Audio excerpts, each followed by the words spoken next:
1974 Ossett, the Michael Taylor exorcism, the demonic possession that ended in murder, and changed exorcism laws in England. In the autumn of 1974, the small town of Ossett in the county of West Yorkshire, England, was the kind of place where everyone knew each other by name. With a population of approximately 25,000 inhabitants, this industrial mining community maintained the traditions of British working-class life.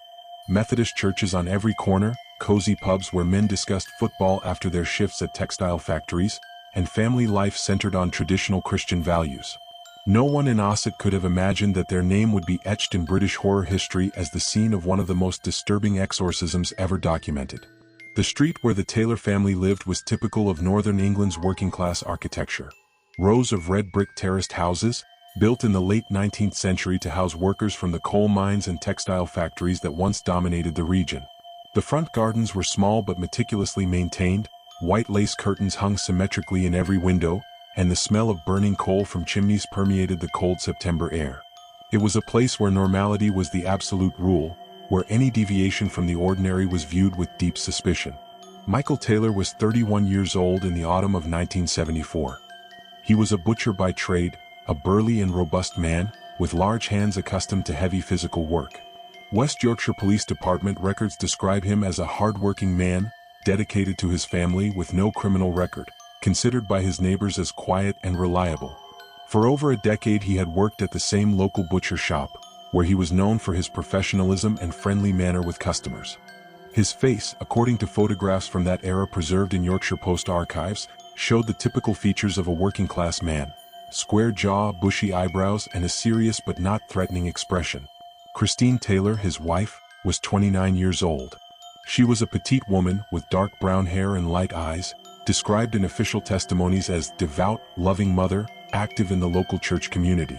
She worked as a full-time housewife, dedicated to caring for their 5 children, whose ages ranged from 3 to 11 years. Ossett Methodist Church records mention her as a regular member of the women's prayer group and volunteer in parish charitable activities. She was, according to all archive testimonies, the perfect model of a British wife and mother of the 70s. The couple had been married for 12 years.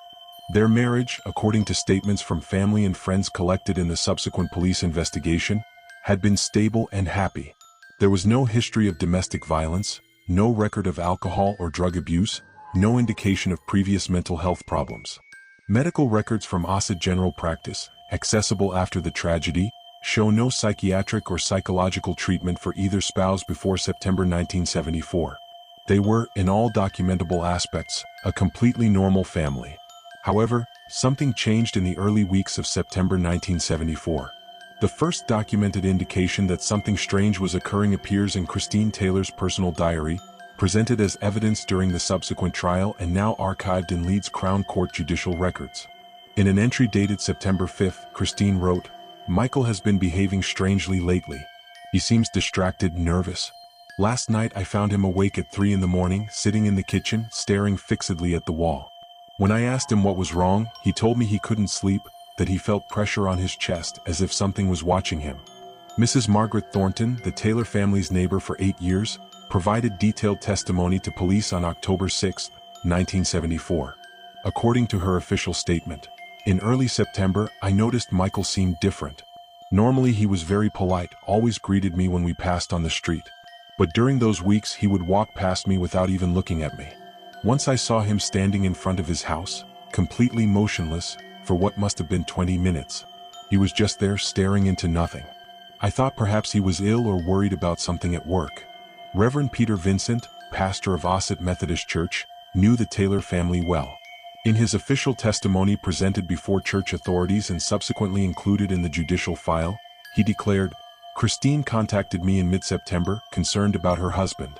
She told me Michael had begun having violent nightmares, that he screamed during sleep, that he would wake up sweating and trembling. She was frightened but didn't know who to turn to. I suggested prayer and perhaps a medical consultation if the symptoms persisted. But what really triggered the downward spiral into horror was a specific event, documented by multiple witnesses and recorded in official church records: the arrival in Ossett of a new charismatic prayer group. On September 18, 1974, according to local Methodist church records, a group called the Christian Fellowship Group organized a special prayer meeting in the parish hall. This group, led by a man named Vincent, promoted what was then known as charismatic renewal within Methodism. Emphasis on the gifts of the Holy Spirit, faith healing, glossolalia or speaking in tongues, and intensely emotional religious experiences. By the conservative standards of traditional Yorkshire Methodism, these practices were viewed with skepticism, even distrust. Christine Taylor attended that meeting. Michael, who was normally not given to intense religious manifestations, decided to accompany her that night. According to testimony from 18 witnesses present, all identified by name in the official church report, what happened that night was extraordinary and disturbing. The meeting began normally, singing, prayers, biblical readings. But when the group began what they called laying on of hands, to invoke the Holy Spirit, Michael Taylor experienced what witnesses described as a sudden and terrifying transformation. Mr. Raymond Smith, present that night, officially stated, "Michael was sitting quietly with his eyes closed while we prayed. Suddenly he began to tremble violently. His breathing became labored, almost as if he were hyperventilating. Then he started moaning, a low and guttural sound that gave me goosebumps." Marie Robinson, another witness present, added in her statement, "What frightened me most were his eyes. When he opened them they seemed different, empty, as if Michael was no longer there. He looked directly at the group leader and said something in a language none of us understood. It wasn't English, French, or German. It sounded ancient, guttural. But the moment that would mark the point of no return occurred when a young volunteer from the group, Marie Robinson, 23 years old, approached Michael to pray for him. According to her own official testimony, "I approached Michael with the intention of placing my hand on his shoulder and praying. When I touched him, he went rigid. He looked at me with an intensity one had never seen in anyone. Then he smiled, but it wasn't a normal smile. It was malevolent. I felt absolute terror." From that moment on, according to multiple concordant testimonies, Michael Taylor began to manifest what those present interpreted as demonic jealousy toward Marie Robinson. He stared at her obsessively during prayers. Christine, his wife, immediately noticed the change and mentioned it in her diary. "Michael can't stop looking at that girl. It's not normal attraction. Something sickly, obsessive." When I asked him about it, he yelled at me for the first time in 12 years of marriage. He told me she was special, that she understood things I could never understand. "I don't recognize my husband." During the following days, Michael's behavior deteriorated rapidly. Medical records from Dr. James Morrison, the family's general practitioner, document an emergency visit on September 23rd. Mrs. Taylor arrived at the consultation extremely distressed. She reported that her husband presented severe personality changes. Verbal aggression, total insomnia, refusal to eat, irrational fixation with a young woman from their church. I recommended mild sedatives and suggested urgent psychiatric evaluation, but Mrs. Taylor expressed that her husband flatly refused to see a psychiatrist, insisting that his problem was spiritual, not medical. Panic in Ossett's religious community began to grow. Reverend Vincent, alarmed by the reports he was receiving, contacted other religious leaders. In a letter dated September 25, preserved in diocesan archives, he wrote, "I am facing a situation that exceeds my pastoral experience. A member of our congregation shows signs that some interpret as demonic possession. I am not qualified to make such a determination, but the case requires urgent attention. I request guidance and possible intervention from authorities with more experience in these matters." Michael Taylor, meanwhile, was sinking deeper into what he would later describe as an inner hell. In fragments of conversations recorded during subsequent prayer sessions, archived in the judicial file, he can be heard saying, "There's something inside me. It's not me. I can feel it moving, speaking. It wants to do terrible things. I'm afraid of what I might do." The situation had reached a critical point. A normal family in a normal town faced something that defied all rational explanation, and the worst was yet to come. To truly understand the magnitude of the tragedy that was about to unfold, it is essential to know thoroughly who Michael and Christine Taylor were before horror invaded their lives.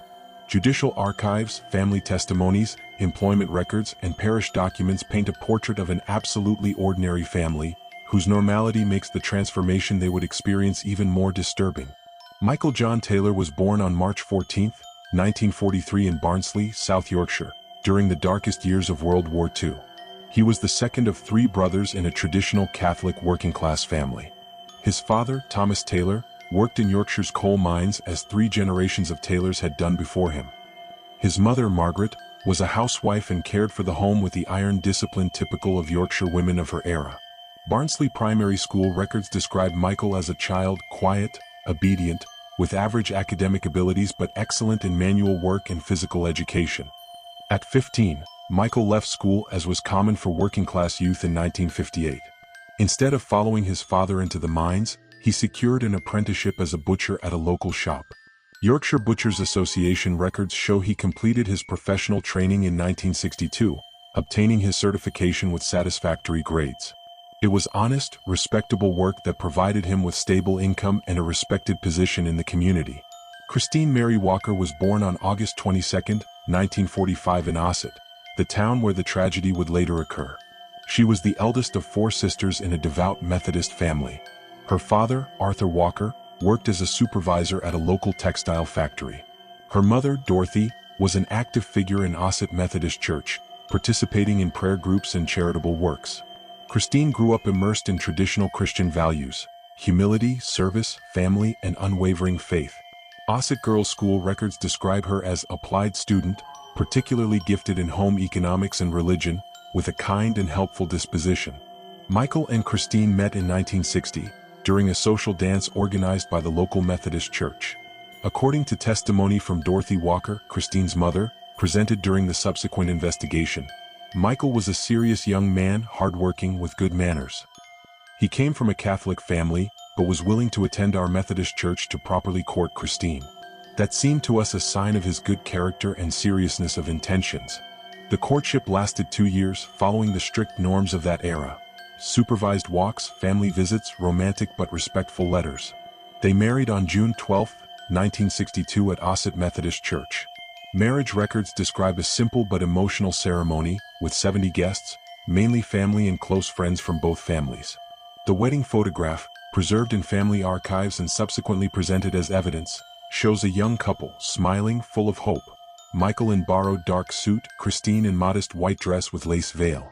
They established their first home in a rented terraced house in Ossett, a few streets from the house where Christine had grown up. Michael secured permanent employment at Burton & Sons Butcher Shop, where he would work for the next 12 years. His employer, Mr. Harold Burton, declared before authorities, "Michael Taylor was one of my best employees. Punctual, reliable, skilled with the knife, excellent with customers. In 12 years he was never late, never had problems with anyone. He was the type of man you could trust completely." Children arrived regularly during the first 10 years of marriage. Stephen, the eldest, was born in 1963. He was followed by Andrew in 1965, Margaret in 1967, Thomas in 1969, and finally Sarah, the youngest, in 1971. Birth records, all archived in the West Yorkshire Civil Registry, document uncomplicated births, healthy babies, and spacing that suggested responsible family planning according to standards of the time. Christine dedicated herself completely to caring for the 5 children. Purchase receipts preserved in banking archives show meticulously managed household economy. Modest expenses, constant though small savings, never debts. Neighbors described her as an exemplary mother. Mrs. Ethel Davies, who lived 2 houses down, testified, "Christine was wonderful with those children. Always clean, well-fed, polite. She took them to school every morning, picked them up punctually. On Sundays the whole family went to church together, the children dressed in their best clothes. She was an example to all of us." The Taylor family's daily routine was well established and rarely varied. Attendance records from Ossett Primary School show that the Taylor children had attendance rates of 98%, with absences only for minor properly justified illnesses. Michael left home at 6:30 in the morning 6 days a week to arrive at the butcher shop before 7. He returned at 6 in the evening, except Saturdays when he finished at 2 in the afternoon. Family dinners were sacred. Everyone together around the table, quiet conversation about the day, prayer of thanks before eating. Sundays followed an invariable pattern, documented in church attendance records. Religious service at 10 in the morning, family lunch at home, walk through the local park if weather permitted, tea with biscuits at 4 in the afternoon, and routine of preparing children for the school week. It was a predictable life, orderly, comfortingly monotonous. Financially, the Taylors lived modestly but without serious deprivation. Yorkshire bank records show a constant weekly income of £23.10, considered decent salary for a qualified butcher in 1974. From this, they set aside £2 weekly for savings, destined eventually for purchasing their own home, a dream shared by millions of British working-class families in that decade. There were no signs of significant marital tensions. Testimonies from family and friends are consistent. They never witnessed violent arguments, insults, threats. Mrs. Walker, Michael's mother-in-law, declared, "Christine visited me weekly with the children. Never, not once in 12 years, did I see her with bruises or frightened. She never complained about Michael. On the contrary, she spoke of him with affection, with pride in what a good provider and father he was." The couple's social life was limited but satisfactory. They didn't frequent pubs nor had expensive hobbies. Their main entertainment was participation in church activities, prayer groups, parish picnics, charity events. Methodist church records show that both Michael and Christine were active members, although Michael was less participatory than his wife, preferring to attend regular services without involving himself in additional groups. Medically, both enjoyed good health. Dr. Morrison's archives document routine visits, childhood vaccinations for the children, prenatal checkups during Christine's pregnancies, minor treatments for colds or seasonal flu. There are no records of treatment for depression, anxiety, or any psychiatric condition. There are no prescriptions for psychotropic medications. There are no referrals to mental health specialists. Michael Taylor's medical history before September 1974 was completely unremarkable, nor were there any history of problems with the law. West Yorkshire police archives contain no mention of Michael Taylor before October 1974. No arrests, no traffic fines, no neighbor complaints, no public disturbance incidents. He was, in police terms, a model citizen invisible to the criminal justice system. Neighbors shared this uniform perception of normality. Mr. Robert Hughes, who lived in the adjoining house, declared, "The Taylors were ideal neighbors. Quiet, respectful, friendly but not intrusive. The children played without making excessive noise. There were never loud parties or arguments heard through the walls. In 5 years living next to them, I never had a single complaint." This was the documented reality of the Taylor family until early September 1974. A completely ordinary family, living a completely ordinary life, in a completely ordinary town in industrial northern England. There were no warning signs, no identifiable risk factors, nothing in their history that could predict the absolute horror that was about to shatter their lives and traumatize an entire community. That's why, when the inexplicable began to manifest, no one was prepared. The Taylors' absolute normality made it impossible to imagine, impossible to accept, impossible to understand what would come next. And precisely that normality is what makes this case so disturbing. If it could happen to them, it could happen to anyone. The night of September 18th, 1974 marks the documented turning point in Michael Taylor's life. What occurred during that charismatic prayer meeting in the parish hall of Ossett Methodist Church triggered a series of events that witnesses would later describe as supernatural, demonic, or inexplicable, depending on their personal beliefs. What is indisputable, according to official archives, is that something fundamentally changed in Michael Taylor that night. The 18 witnesses present at the meeting provided formal statements to police, all archived in the case file. Their testimonies show remarkable consistency in main details, though they differ in interpretations. Raymond Smith, a 42-year-old accountant, member of the Christian Fellowship Group, described the sequence of events. The meeting began at 7 in the evening. We were 18 people, including Michael and Christine Taylor. During the first hour, everything proceeded normally. We sang hymns, shared biblical readings, prayed as a group. At approximately 8:15, the group leader suggested we practice laying on of hands to invoke the gifts of the Holy Spirit. Laying on of hands was common practice in the charismatic movement. Group members would place their hands on a person's head or shoulders while praying intensely for them, seeking manifestations of the Holy Spirit such as speaking in tongues, prophecy, or healing. For traditional Ossett Methodists, these practices were novel, even controversial, but the charismatic group promoted them as a return to early church practices. When Michael Taylor's turn came, according to Marie Robinson's testimony, the 23-year-old woman who would become a central figure in the drama, Michael sat in the center of the circle. Several of us approached and placed our hands on his head and shoulders. We began to pray, asking the Holy Spirit to fill Michael, to free him from any spiritual oppression. At first, Michael seemed calm with eyes closed, breathing normally. But then, according to multiple concordant testimonies, Michael began to tremble. Margaret Foster, a 51-year-old nurse, testified, "The trembling started in his hands, then spread to his arms, his torso, his entire body. It wasn't like normal nervous trembling. It was violent, convulsive. I thought he might be having an epileptic seizure. But his eyes remained closed and he didn't lose consciousness." Raymond Smith continued, Then Michael began to moan. It wasn't a moan of physical pain. It was guttural, deep, as if it came from the depths of his chest. The sound made my skin crawl. Some of us instinctively stepped back. Marie Robinson, who had her hand on Michael's shoulder, stayed where she was, continuing her prayer. What happened next is documented by all witnesses present as the most disturbing moment of the night. Michael Taylor opened his eyes.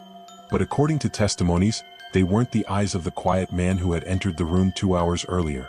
Peter Johnson, a 35-year-old electrician, described, "When Michael opened his eyes, I froze. There was something different in his gaze. Empty yet intense at the same time.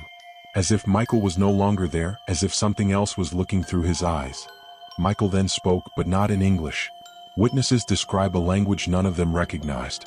Linda Matthews, a language teacher with knowledge of French, German, and basic Latin, declared, "What I heard wasn't any of the languages I know. It sounded ancient, guttural, with sounds that don't exist in modern European languages. Phonetically, it resembled Aramaic or ancient Hebrew I'd heard in academic recordings, but I can't confirm it with certainty." The group leader, also named Vincent, attempted to communicate with Michael. According to his own testimony, "I asked him in English, 'Who are you? What do you want?' Michael looked directly at me and smiled. It wasn't Michael Taylor's smile. It was malicious mocking. Then he responded in perfect English, 'I am Legion. We are many. And we will not leave.'" This phrase, identical to the words attributed to the demoniac of Gerasa in the Gospel of Mark, chapter 5, verse 9, caused shock among those present.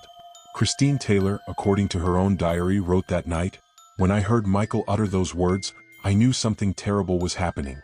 My husband had never read the Bible so deeply as to know specific passages by memory. And the tone of his voice, the expression on his face, weren't his. I felt absolute terror." Then Michael focused his attention on Marie Robinson. According to her testimony, Michael looked at me with an intensity I'd never experienced. It wasn't normal sexual attraction. It was obsession, visual possession. I felt as if I were being spiritually stripped, as if something was trying to enter my mind through his gaze. I screamed and stepped back. The episode ended as abruptly as it had begun. Michael blinked, shook his head as if waking from a trance, and looked around confused. According to Raymond Smith, Michael seemed genuinely bewildered. He asked what had happened, why everyone was looking at him with fear. When we told him what he had said and done, he denied remembering anything after the moment he closed his eyes to pray. He claimed to have a complete memory void. The meeting dissolved quickly amid widespread unease. Several group members, disturbed by what they'd witnessed, decided not to meet again. Christine took Michael home immediately. According to her diary, during the ride home, Michael was silent. When we got home, the children were already asleep. Michael went straight to the bathroom and vomited. Then he sat on the edge of the bed, head in his hands, crying. He told me, "Christine, something is wrong with me. Something very, very wrong." The following days brought a gradual but disturbing escalation of abnormal behaviors. Dr. Morrison's records document an emergency visit on September 20th. Patient Michael Taylor came to consultation accompanied by his wife. Reported severe insomnia, violent nightmares, sensation of malevolent presence, constant. Physical examination showed elevated blood pressure, dilated pupils, excessive sweating. However, presented no fever or signs of infection. Recommended mild sedatives and suggested psychiatric consultation if symptoms persisted. Christine meticulously documented her husband's behavior in her personal diary. Entry from September 21st. Michael has barely slept in 3 days. When he manages to fall asleep, he screams in the middle of the night. This morning I found him standing in front of our bedroom window, completely motionless, staring into the darkness. When I asked him what he was doing, he didn't respond. He just remained there like a statue for almost an hour. Neighbors began to notice worrying changes. Mrs. Margaret Thornton testified, "One night, it must have been 2 or 3 in the morning, I heard strange noises coming from the Taylor's house. It sounded like furniture being dragged, dull thuds against the walls. The next day, I discreetly asked Christine if everything was all right. She assured me it was, but I saw fear in her eyes. And exhaustion. Christine had always been impeccable in her appearance, but that morning she had deep dark circles, disheveled hair, wrinkled clothes. Michael continued going to work, but his behavior worried his colleagues. Harold Burton, his employer, declared, Michael arrived punctually each morning but seemed absent. He made mistakes he'd never made before. cut meat incorrectly, forgot customer orders, stared into space for minutes. A regular customer complained that Michael had looked at her in a way that made her uncomfortable. I had to speak with him about it. But the most disturbing aspect of Michael's change was his growing obsession with Marie Robinson. Christine wrote on September 24th, "Michael can't stop talking about that girl. He mentions her constantly. Says she's special, that she has a unique spiritual gift, that he needs to protect her. When I point out how inappropriate his obsession is, he becomes furious. Today he yelled at me for the first time in 12 years of marriage. He called me jealous, without spiritual understanding, impediment to his spiritual growth." Marie Robinson, understandably terrified by the unwanted attention, reported the incident to church authorities. Reverend Peter Vincent documented his concern in a letter from September 25th. "The situation with Michael Taylor is becoming alarming.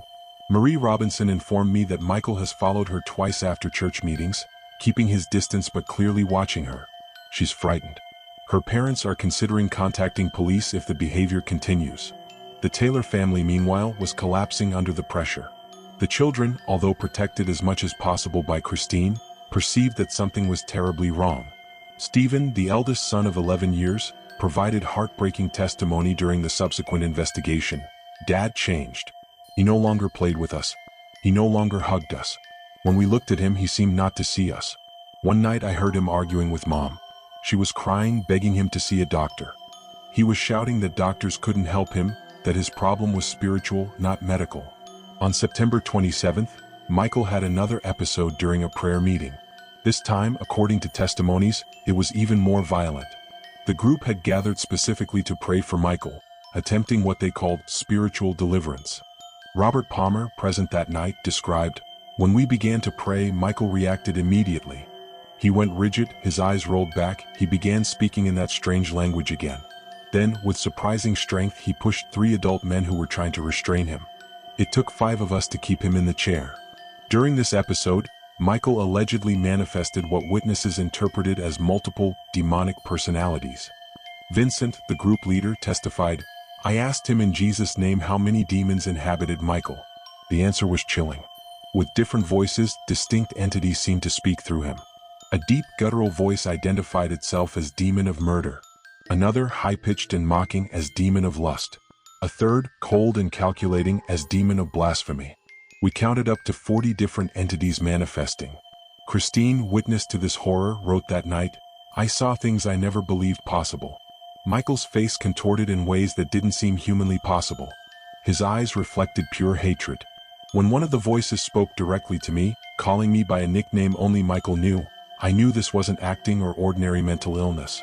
It was something deeper, darker, more terrifying than I could comprehend."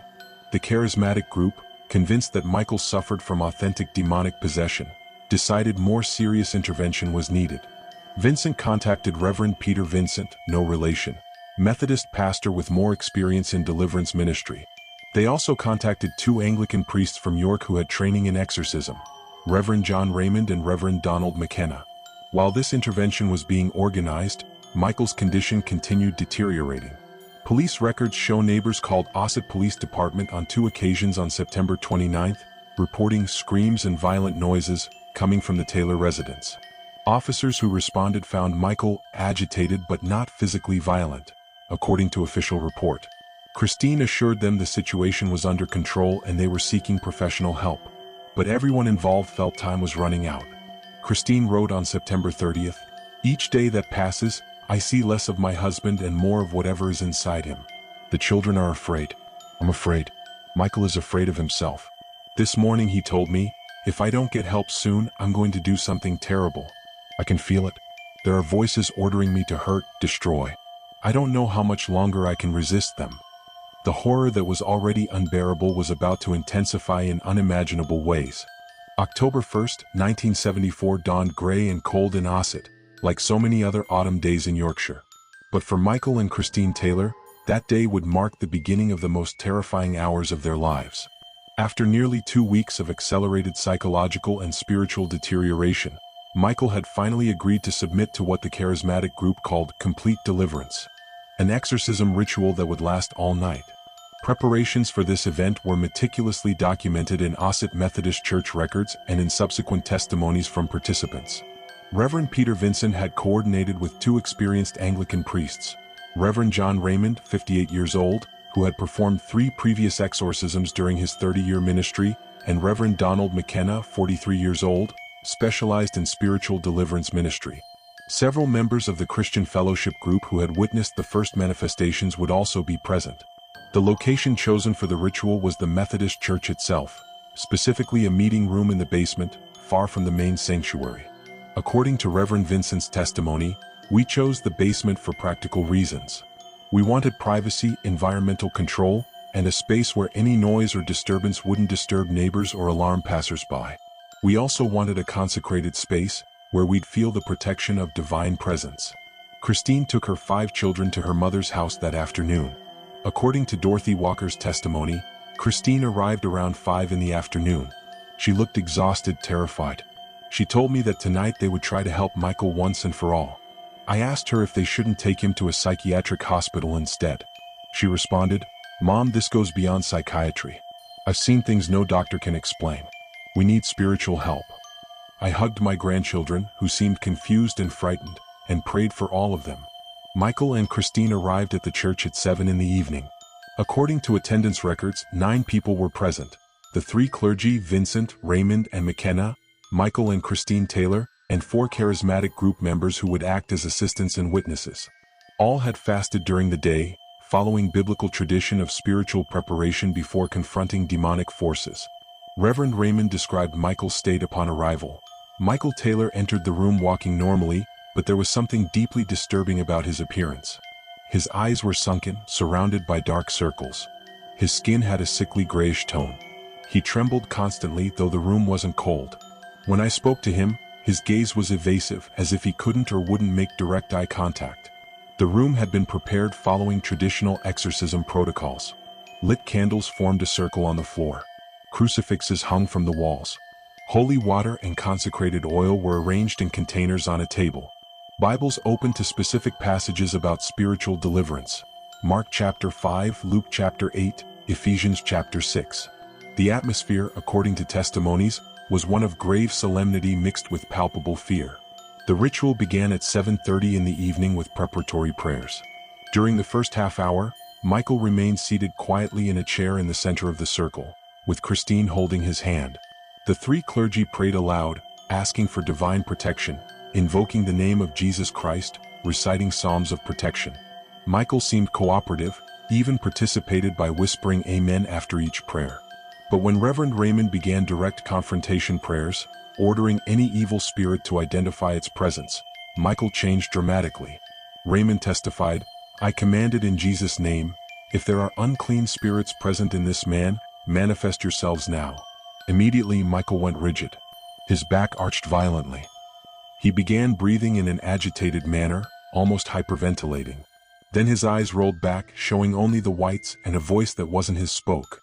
The voice that emerged from Michael was consistently described by all present as guttural, deep, inhuman. Reverend McKenna documented the exact words. The voice said in perfect English, "You have no authority over us. We are legion. This body belongs to us. We will not abandon it." The tone was mockery mixed with intense hatred. Christine began to cry hearing it. During the following 2 hours, according to detailed testimonies, Michael manifested what the clergy interpreted as multiple different demonic entities. Each identified itself with a specific name related to a particular sin or vice. Reverend Vincent maintained a written record, subsequently presented as evidence, listing 40 distinct names: demon of lust, demon of murder, demon of blasphemy, demon of heresy, demon of violence, and so forth. Each manifestation supposedly had distinct characteristics. Robert Palmer, one of the assistants present, testified, "When the so-called demon of lust spoke, Michael's voice became seductive, lascivious. When the demon of violence spoke, his voice was threatening, full of rage. When the demon of blasphemy spoke, it uttered obscenities against God that I never would have imagined hearing in a church." It was as if several different people were using Michael's body as a puppet. The confrontation intensified progressively. The clergy, following the exorcism ritual, ordered each entity to leave Michael's body, in the name of Jesus Christ. According to their testimonies, some entities departed after prolonged prayers, manifesting their exit with screams, violent convulsions, or vomiting. Michael vomited on 4 occasions during the night, although he hadn't eaten anything due to fasting. The vomit, according to Christine's testimony, had a fetid, nauseating smell that filled the entire room. Linda Matthews, assistant present, described the most disturbing physical manifestation. Around 10 at night, Michael began convulsing violently. It took 3 adult men to keep him in the chair. His strength was supernatural. Michael was a robust man, but I'd never seen him demonstrate the strength he showed that night. He lifted 2 adult men who were trying to restrain him. His face contorted in ways that seemed anatomically impossible. Reverend Raymond testified about a particularly terrifying moment around 11 at night. Michael suddenly went quiet. The silence was deafening after hours of screaming and prayers. Then he looked directly at Reverend McKenna and spoke with a voice completely different from all the previous ones. It was a female voice, high-pitched, childlike. It said, "Daddy, why did you let me die?" Reverend McKenna went pale. He later told us those were the exact words his 6-year-old daughter had uttered on her deathbed 20 years earlier, a fact no one in that room except him knew. This incident deeply shocked those present. How could Michael Taylor, who had never met Reverend McKenna before that night, know such intimate and painful details of his personal history? The clergy interpreted it as proof that truly malevolent supernatural forces were present. Subsequent skeptics would argue possibilities of cold reading, filtered information, or coincidence, but no satisfactory explanation was ever found. Christine, witness to everything, was on the verge of collapse. According to her own testimony, watching my husband writhe, hearing voices that weren't his, witnessing his suffering for hours, was unbearable. Several times I wanted to stop everything, take him to a hospital. But the reverends assured me we were winning, that demons were being expelled one by one, that we must continue to the end. Around midnight, the clergy decided to take a brief break. Michael, exhausted, seemed to have temporarily recovered his lucidity. Reverend Vincent testified, during those 20 minutes of rest, Michael was himself again. He was exhausted, confused, terrified by what was happening to him. He cried, asked Christine for forgiveness, asked about his children. He begged us not to give up, to continue until he was completely freed. He said literally, "I can still feel them inside me. They're like shadows waiting for the moment to take control again. Please don't stop until they're all gone." The ritual resumed with renewed intensity. The 3 clergy prayed simultaneously, raising their voices, sprinkling holy water on Michael, tracing crosses on his forehead with consecrated oil. Manifestations continued, screams, curses, threats. At one point, according to Robert Palmer's testimony, Michael spoke in what sounded like ecclesiastical Latin, reciting what appeared to be the Catholic Mass but backwards, a practice traditionally associated with satanic rituals. Margaret Foster, the nurse present, constantly monitored Michael's vital signs. She testified, his pulse was irregular, oscillating between 40 beats per minute and 140. His blood pressure rose dangerously during the most violent manifestations. His body temperature fluctuated inexplicably. Several times I considered insisting on taking him to hospital for purely medical reasons, but each time I was about to intervene, Michael would calm briefly. At approximately 2 in the morning of October 2nd, the clergy announced they believed they had expelled all demons except 3, the demon of murder, the demon of violence, and the demon of lust. These last 3, according to their interpretation, were the most powerful and resistant. Reverend Raymond testified, "We felt we were fighting against the last bastions of darkness. We knew these would be the most difficult to expel. But we also felt we were close to final victory." The confrontation with these last 3 entities was the most violent of the entire night. Michael lunged at the clergy on multiple occasions. He banged his head against the floor until bleeding. He bit his own tongue until blood ran down his chin. He scratched his own arms, leaving deep marks. Those present had to physically restrain him to prevent serious self-harm. Christine testified about the most terrifying moment of the night. Around 3 in the morning, Michael looked directly at me. But it wasn't Michael looking at me. His eyes were completely black, with no visible iris or pupil. And with a voice that froze my blood, he said, "Christine, I'm going to kill you. I'm going to kill your children. I'm going to destroy everything you love." I screamed. The reverends immediately positioned themselves between Michael and me. Reverend McKenna testified, "The threat against Christine and the children was the darkest moment. We felt the presence of evil more intensely than at any other moment of the night. The air in the room seemed to have become dense, difficult to breathe. The candles flickered although there was no draft. One of the crucifixes fell from the wall without apparent reason. Finally, after 8 hours of continuous ritual, at 3:30 in the morning, the clergy declared the exorcism complete. Reverend Vincent testified, "We felt a change in the atmosphere." Michael stopped resisting. His body relaxed. He breathed deeply as if he'd been holding his breath for hours. He opened his eyes, and for the first time in 2 weeks, I saw the real Michael Taylor looking at me. He was crying. He thanked us. He seemed at peace. The 3 reverends performed final prayers of blessing and protection. They sprinkled holy water on Michael one last time. They told him he was free, that the demons had been expelled, that he must keep his faith strong to prevent them from returning. Michael, exhausted but apparently lucid, nodded. He hugged Christine. He asked to see his children as soon as possible. However, here occurred the fatal error that would have catastrophic consequences. The clergy, exhausted after 8 hours of intense ritual, committed a critical omission they would later admit with deep remorse. Reverend Raymond testified during trial. In traditional exorcism protocol, after the main ritual, additional prayers of spiritual sealing and protection are performed that can last several more hours. These prayers are designed to ensure no entity can return and to spiritually strengthen the delivered person.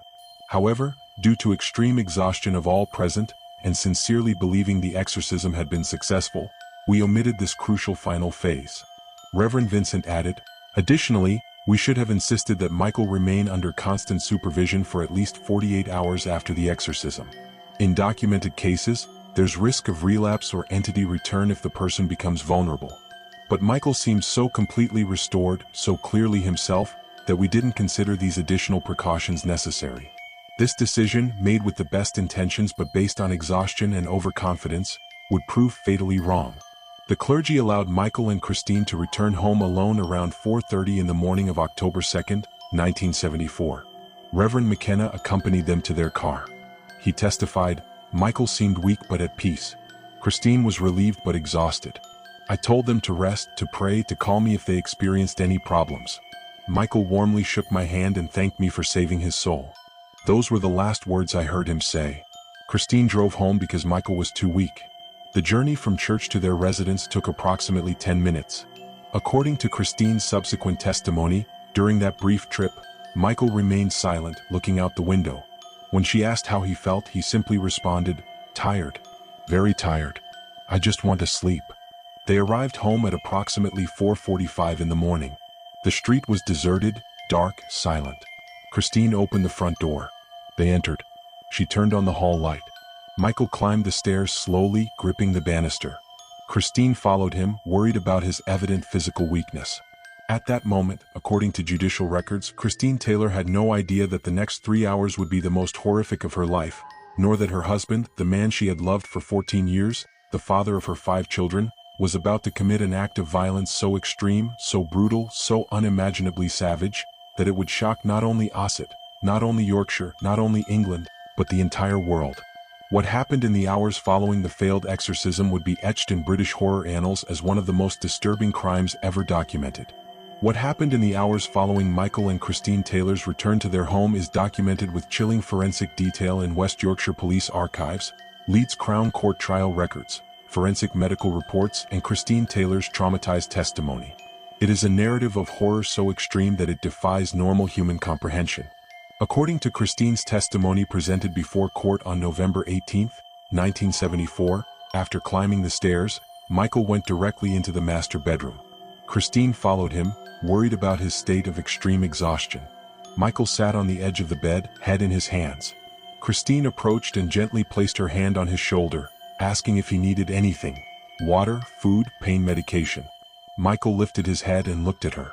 Christine testified, "When our eyes met, I knew immediately something was terribly wrong. The peace I'd seen in his face when we left the church had disappeared. His eyes had that same empty and dark look I'd seen during the worst manifestations of the exorcism. I instinctively stepped back. Michael stood up slowly. According to Christine, he said nothing. He just stared at me fixedly. I began backing toward the door. I asked him, 'Michael, are you all right?' He didn't respond. Then he smiled. It was that horrible smile I'd seen during the exorcism, that smile that wasn't my husband's. And I knew the demons hadn't left. I knew I was in mortal danger. Christine ran. She went down the stairs as fast as she could, stumbling on the last steps. Michael followed her, but according to her testimony, he moved strangely as if his body didn't belong to him, as if something else was controlling it. Christine ran toward the front door, but Michael got there first and blocked her exit. What occurred next is documented in Christine's testimony and corroborated by forensic evidence. Michael grabbed her violently. Christine screamed for help, but the house was in a row of terraced houses with thick walls, and at 5 in the morning, all neighbors were sleeping soundly. Michael dragged Christine toward the kitchen. In the kitchen, Michael, according to forensic report, attacked his wife with extreme violence. He repeatedly punched her in the face with closed fists. He tore chunks of hair from her scalp. He bit her on the arms and neck, leaving deep teeth marks that would be photographed later as evidence. Christine, in a state of shock and absolute terror, fought desperately for her life. Christine testified, "During the attack, Michael spoke, but they weren't his words. They were the voices we'd heard during the exorcism. He told me he was going to kill me, that he was going to kill the children, that he was going to destroy everything. His eyes were completely black. There was nothing human in them. I could only pray and fight." In the midst of the struggle, Christine managed to reach a kitchen knife from the counter. What happened next is confused even in her own testimony, traumatized as she was. At some point during the fight, Michael was stabbed in the abdomen. It was never clear at trial whether Christine stabbed him in self-defense or if Michael threw himself against the knife. Christine testified, "Everything happened so fast. I remember having the knife, I remember Michael screaming, I remember seeing blood. Then Michael let go of me and stepped back." The wound, according to forensic medical report, was superficial, penetrating only adipose tissue without damaging internal organs. However, it was enough for Michael to stop momentarily. Christine took advantage of that moment to run again, this time managing to open the back kitchen door that led to the small garden.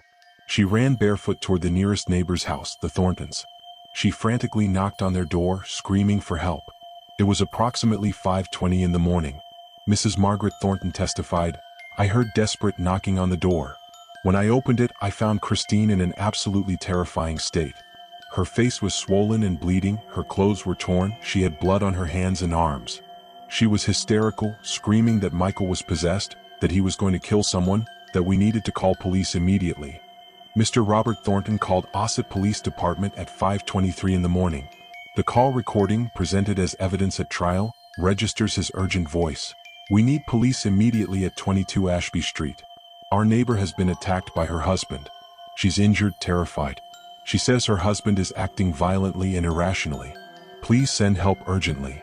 2 police officers, Sergeant William Matthews and Constable Thomas Henderson, were dispatched immediately. Their response time was 8 minutes. They arrived at 5:31 in the morning. They found Christine Thornton being attended by Mrs. Thornton, who had cleaned some of her wounds and given her hot tea for shock. Sergeant Matthews testified, "Mrs. Taylor was visibly traumatized. She had facial injuries consistent with punches, bite marks on arms and neck, and chunks of hair torn out. She was trembling uncontrollably. She told us her husband Michael had tried to kill her, that she believed he was possessed by demons, that they'd just left an exorcism session an hour ago." The officers, though skeptical about supernatural explanations, recognized they had a serious domestic assault case. They headed immediately to the Taylor house, located less than 50 meters away. The front door was closed. Interior lights were on. Sergeant Matthews knocked repeatedly on the door, identifying himself as police, ordering Michael Taylor to open. There was no response. After several minutes of unsuccessful calls, the officers decided to force entry. Using a crowbar from their vehicle, they broke the front door lock and entered. What they found inside would traumatize both officers for the rest of their lives. The crime scene, meticulously documented in forensic photographs and written descriptions now archived, was described by Sergeant Matthews as the most disturbing of my 22 years of police service. Michael Taylor wasn't on the ground floor. The officers cautiously climbed the stairs, hands on their batons, prepared to confront a potentially armed violent man. What they found in the master bedroom exceeded their worst imaginations. Sergeant Matthews' official report, presented as Exhibit A at trial, describes the scene with carefully controlled but horror-revealing language. Upon entering the bedroom located at the front of the second floor, we found the body of an adult female lying face up on the double bed. The victim was naked. She presented extreme and traumatic injuries across the entire body surface. The level of violence applied was extraordinary. The suspect, Michael John Taylor, was present in the room, sitting on the floor next to the bed, naked, covered in blood. He appeared to be in a state of deep shock. The victim was subsequently identified as Marie Robinson, the 23-year-old woman from the Christian Fellowship group toward whom Michael had developed obsession during the weeks prior to the exorcism. Details of the injuries are so extreme that forensic documents were sealed for decades to protect the victim's dignity and avoid unnecessary public distress. However, testimony from Dr. Harold Simmons, forensic pathologist who performed the autopsy, provides sufficient information.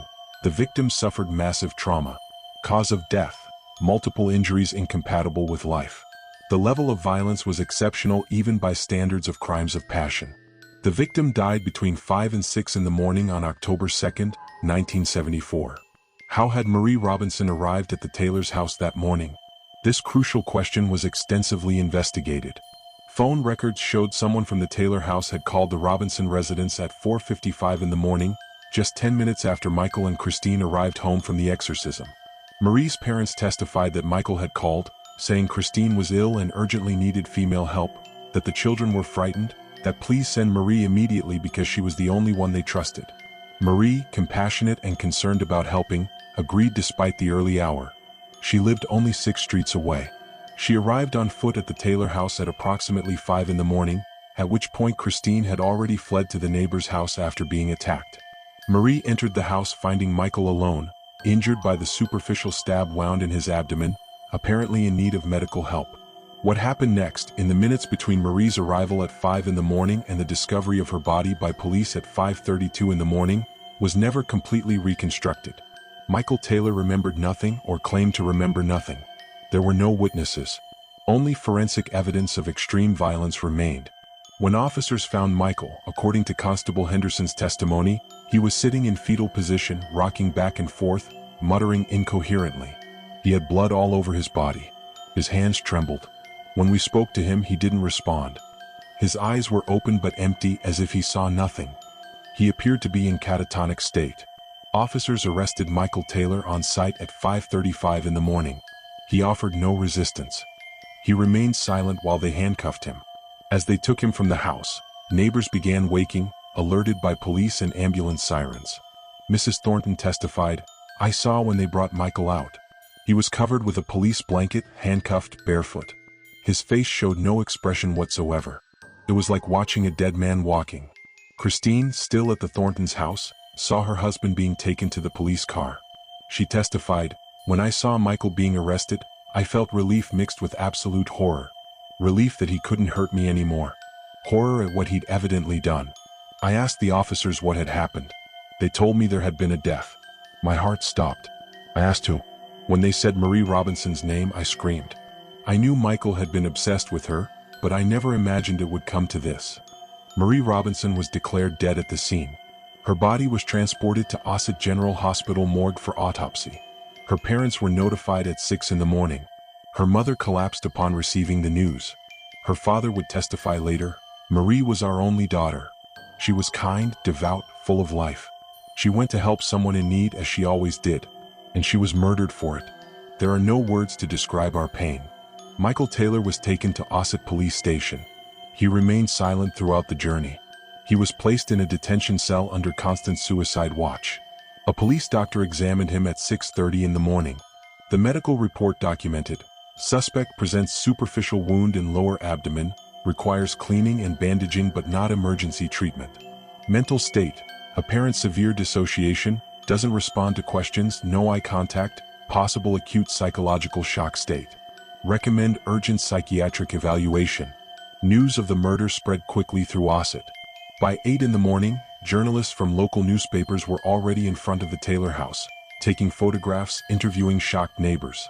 By noon, national media had arrived. The story had all elements that fascinate and horrify the public. A real exorcism, alleged demonic possession, a brutal murder, a destroyed normal family. The 3 clergy who had performed the exorcism were contacted by police that same morning. Their shock and horror were genuine. Reverend Vincent testified, "When police informed me what had happened, I was devastated. We tried to help Michael. We sincerely believed we'd freed him. Knowing that hours after our ritual he'd committed such a horrible act was unimaginable. I questioned everything. My faith, my judgment, my responsibility in this tragedy. Reverend Raymond added, I immediately realized our terrible mistake. Not completing the ritual with sealing and protection prayers, not keeping Michael under supervision after the exorcism. Those omissions may have cost Marie Robinson's life. I'll have to live with that guilt for the rest of my life. Michael and Christine's 5 children were immediately placed under temporary social services custody, while the family situation was evaluated. They were taken to their maternal grandmother's house, Dorothy Walker, who testified, the children were terrified, confused.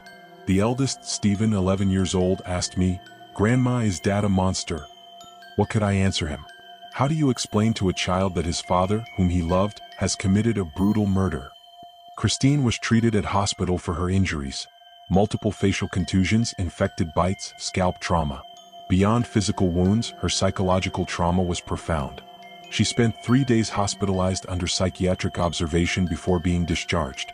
Medical records document, patient presents symptoms of acute stress disorder. Flashbacks, nightmares, hypervigilance, intense fear. Requires long-term psychological follow-up. Michael Taylor remained in police custody, subjected to extensive psychiatric evaluations to determine if he was competent to stand trial. Dr. Patrick McGrath, forensic psychiatrist assigned to the case, examined him during 5 sessions in the days following arrest. His report, dated October 8, 1974, concluded, the accused presents complex symptomatology. Claims total amnesia of events from the morning of October 2nd. Shows signs of severe dissociation. However, doesn't present clear symptoms of chronic psychosis. Understands the nature of charges against him. Is competent to stand trial. On October 12, 1974, Michael John Taylor was formally charged with the murder of Marie Robinson. When charges were read, witnesses report Michael cried. They were the first tears he'd shown since his arrest. He repeatedly whispered, I'm sorry.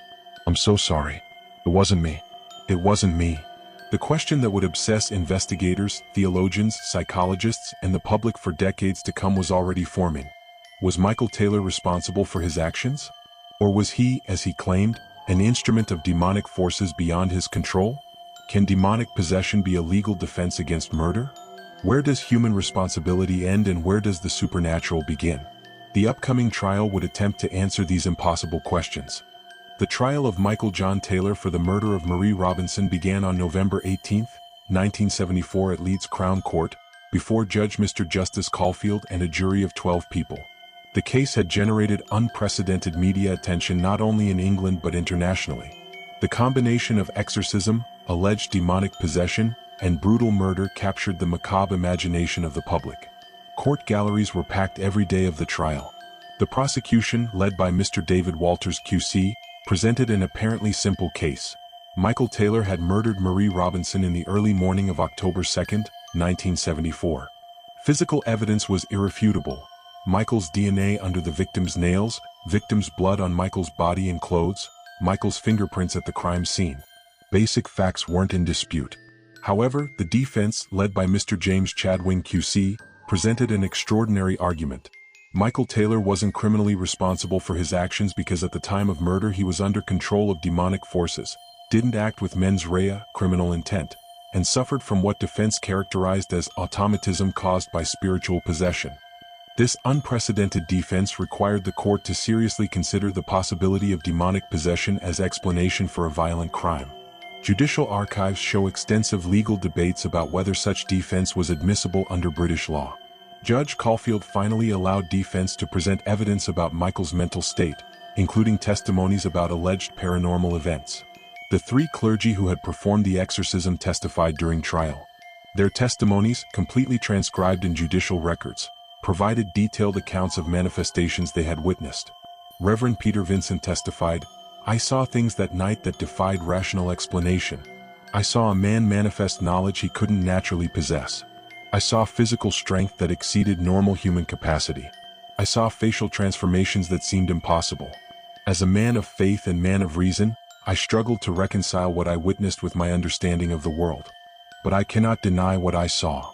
Reverend John Raymond added, I've performed 3 exorcisms in my 30-year ministry. None was as intense, as violent, as disturbing as Michael Taylor's. The manifestations we witnessed that night were consistent with historical descriptions of demonic possession documented by the Church for centuries. However, I admit we made fatal mistakes by not completing the ritual properly and not maintaining subsequent supervision. The prosecution aggressively cross-examined the clergy, questioning whether manifestations weren't simply symptoms of misdiagnosed mental illness, whether their belief in the supernatural hadn't blinded them to more mundane psychological explanations, whether their exorcism ritual hadn't exacerbated Michael's mental condition instead of improving it. Dr. Patrick McGrath, forensic psychiatrist, testified for prosecution. Michael Taylor didn't suffer from schizophrenia, bipolar disorder, or chronic psychosis. His symptoms didn't fit any standard psychiatric diagnosis. However, that doesn't mean supernatural forces were involved. The human mind is capable of extreme dissociative states, especially when under intense suggestion during prolonged rituals. The exorcism itself could have induced a mental state in which Michael acted violently. Defense presented its own psychiatric expert, Dr. Thomas Whitehead, who testified, "I've exhaustively examined Michael Taylor. I find no evidence of mental disorder that would adequately explain his behavior during weeks prior to murder or the crime itself. Michael has no history of violence.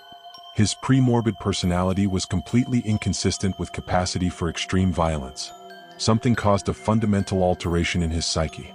Whether it was demonic possession, as he believes, or some other unknown psychological phenomenon, I cannot determine with medical certainty."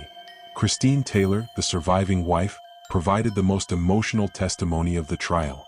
Visibly traumatized, with trembling voice, she described events of that terrible morning. When prosecutor asked if she believed her husband had acted voluntarily, she responded, "The man who attacked me that night wasn't my husband. They weren't his eyes, it wasn't his voice, it wasn't his soul. Michael Taylor, the man I married, the father of my children, would never have hurt anyone.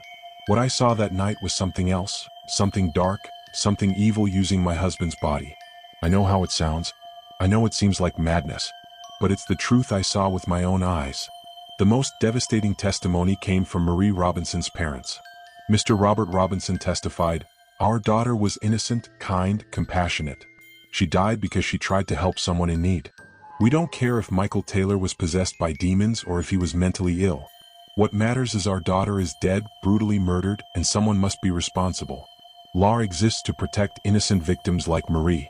If we allow allegations of demonic possession to become defense against murder, what message do we send?" Michael Taylor testified in his own defense. Dressed in borrowed suit, emaciated after weeks in custody, he spoke with barely audible voice. When asked what he remembered from the morning of October 2nd, he responded, "I remember returning home after the exorcism. I remember feeling exhausted. Then there's darkness. Absolute void. The next thing I remember is waking in police cell with officers telling me I'd killed someone. I didn't believe it. It couldn't be true. But the blood on my hands was real. The photographs were real. And I knew I'd done something horrible, though I can't remember it." When prosecutor asked if he really expected the jury to believe he remembered nothing, Michael responded, "I don't expect anyone to believe me. I don't believe myself. If I could remember, if I could explain why I did what I did, I would. But there's only darkness. And voices. Always the voices, whispering, ordering. Even now, after months, sometimes I hear them. They tell me terrible things. They terrify me." The trial lasted 11 days. Final arguments summarized the two irreconcilable positions. Prosecution argued Michael Taylor was a man who had developed dangerous obsession with a young woman, whose obsession escalated to fatal violence, and who now attempted to evade responsibility through allegations of demonic possession. Defense argued Michael was as much victim as Marie Robinson, victim of forces science couldn't completely explain, who deserved medical and spiritual treatment, not prison punishment. Judge Caulfield instructed the jury carefully. His instructions, preserved in judicial archives, are remarkable. "Members of the jury, you must decide if Michael Taylor is guilty of murder. To find him guilty, you must be convinced beyond reasonable doubt that he acted with intent to kill or cause serious harm. If you believe he was so mentally disturbed he couldn't form such intent, you must find him not guilty by reason of insanity. However, you cannot base your verdict on personal beliefs about demonic possession. You must apply established legal and medical standards." The jury deliberated for 18 hours.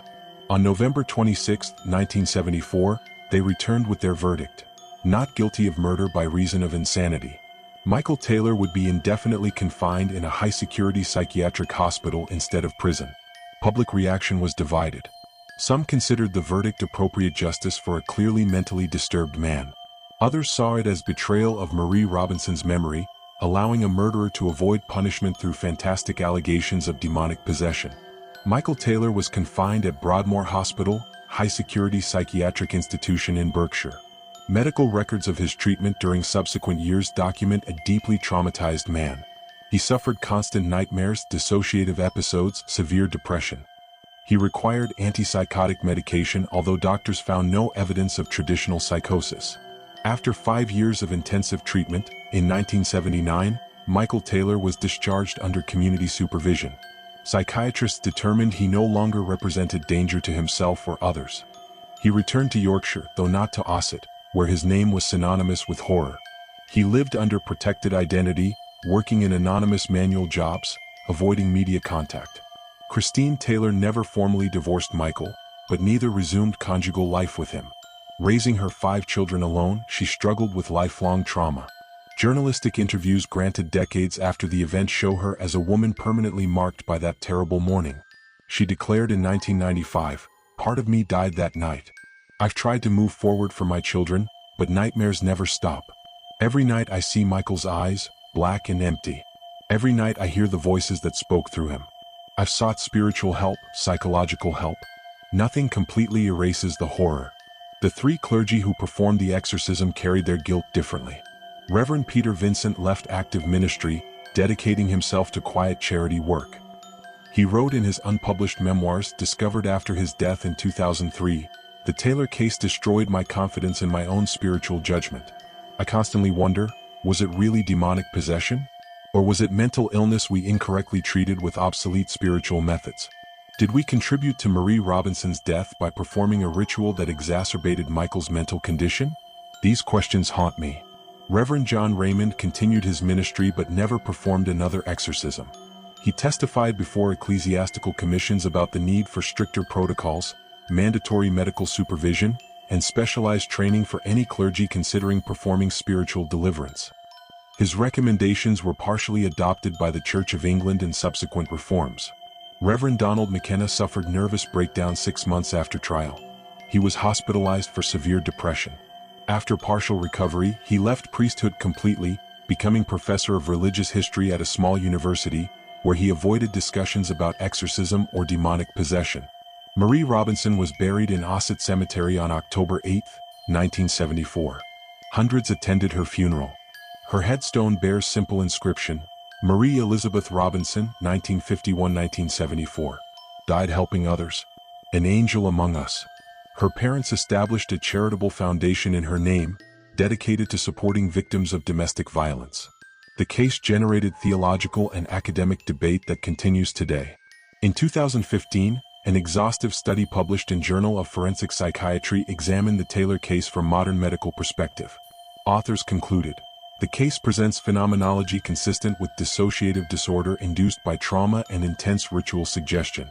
However, aspects of the case resist completely naturalistic explanation. Manifestation of knowledge Michael supposedly didn't possess, exceptional physical strength, linguistic changes, remain intriguing anomalies. The Church of England, responding to the Taylor case and similar ones, completely revised its exorcism protocols in 1975.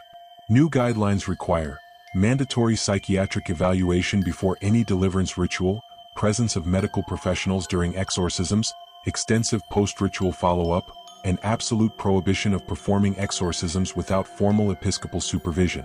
Documentaries about the case were produced in 1993, 2005, and 2018, each exploring different aspects: legal, psychological, theological. All conclude with the same admission of uncertainty. There's no consensus about what really happened to Michael Taylor. Today, 50 years after the events, the case remains as one of the most disturbing in British crime annals and exorcism history. The house where tragedy occurred was demolished in 1982. The land remained empty for years, avoided by local superstition. Finally, a small memorial park was built on the site, with a bench dedicated to the memory of those who suffered here. Fundamental questions remain without definitive answer. Was Michael Taylor victim of genuine demonic possession, as he and religious witnesses insist? Or was he victim of mental illness exacerbated by misapplied religious ritual, as skeptics argue?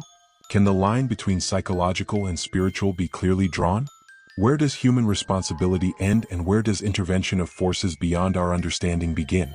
Michael Taylor, now in his 80s, still lives under protected identity in undisclosed location. He has never given complete public interview. In a brief statement provided through his lawyer in 2014, he said simply, "I've lived 50 years with knowledge of what I did. I've paid every day with guilt, horror, and unanswered questions. Whether it was demonic possession or temporary insanity doesn't change the fact that Marie Robinson is dead by my hand. I pray every day for her forgiveness, though I know I don't deserve it." Christine Taylor died in 2019 at age 74. Her obituary in Yorkshire Post discreetly mentioned she had survived traumatic experiences in her youth, but didn't detail the specific case. Her 5 children, now older adults with their own families, maintain public silence about the tragedy that marked their childhood. The Taylor case's legacy is complex. For some, it's warning about dangers of mixing religious belief with mental health, evidence of how misapplied spiritual rituals can have fatal consequences. For others, it's one of few documented cases suggesting realities beyond current scientific understanding may exist, that the supernatural cannot be completely dismissed by modern secular mind. What is indisputable is real human suffering: an innocent young woman murdered, a family destroyed, a community traumatized, lives irreversibly altered by events of one terrible morning in October 1974.